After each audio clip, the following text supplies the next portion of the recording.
Hi, it's Dr. Mays and Dr. Calabrese here. We wanted to come today because there's been a lot of discussion out in the news and as well as phone calls we've been getting to the office about specifically breast implants and the safety of breast implants. So we wanted to put a message out there and actually a discussion that we have together for our patients or other patients out there who might have questions. And specifically, maybe some of the recent news articles on a specific type of implant called a textured implant. And we've fielded many calls here in the office in the last 2 or 3 days that have really sort of sparked the discussion. We just want to be here as advocates for the patients to really generate and tell the public what's going on.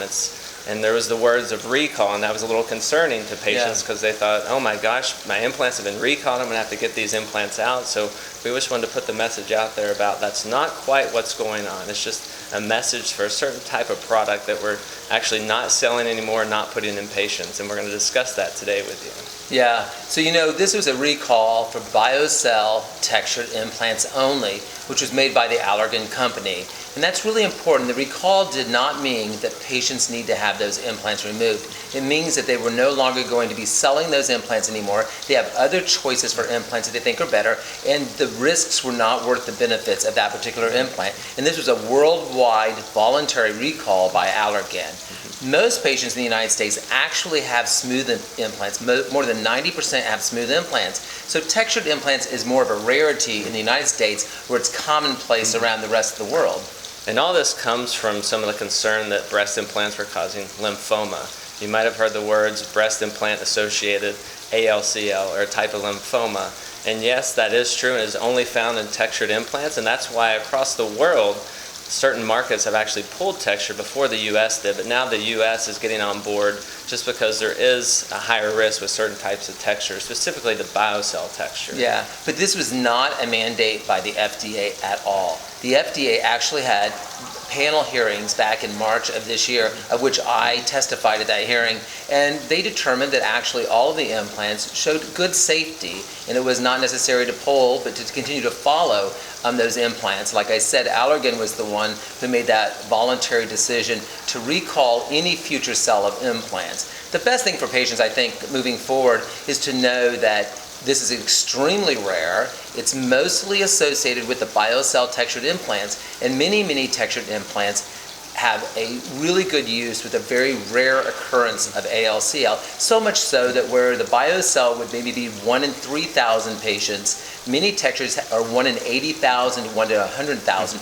which is extremely rare. The other most important thing about that is that this particular lymphoma is caught early, is curable. That this is a type of lymphoma that all we need to do is to follow our patients, monitor them. If you get swelling in the breast, it's your first sign that you need to be checked. We simply take out the implants in the capsule and you actually cure this implant and can actually put in a smooth device or a smooth implant and actually repair them, and they will have no further problem and no further treatment. So just to put these numbers in perspective, your risk of getting breast cancer is 1 in 8. So that is a much higher risk than developing this rare form of lymphoma associated with your breast implants. Yeah, I think that's really important. I think so that our final message really to all of the patients out there who may have implants is please do not panic. This is news we've known about for a long time. For the last 2 years, I've chaired the committee on the BIA ALCL that's involved with these textured implants. And so we know about this.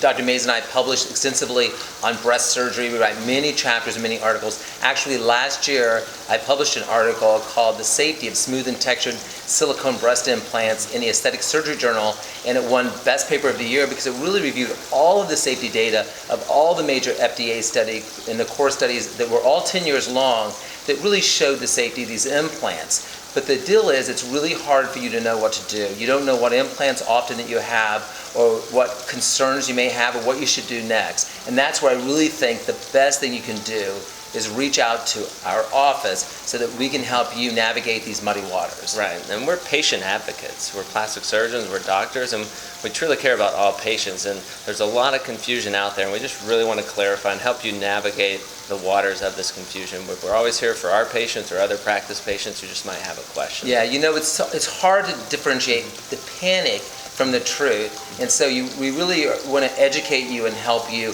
to know what the real truth is about these and what your real risks are. And only when you understand that and really weigh the benefits and the risk can we make a final decision that's going to be appropriate for you. And it will be different for each patient based upon all of those factors. So I think we call all of you to come or call Calo Aesthetics Plastic Surgery, see myself or Dr. Mays, and we'll be more than happy to walk you through the process and make sure you feel safe about your choice of breast implants.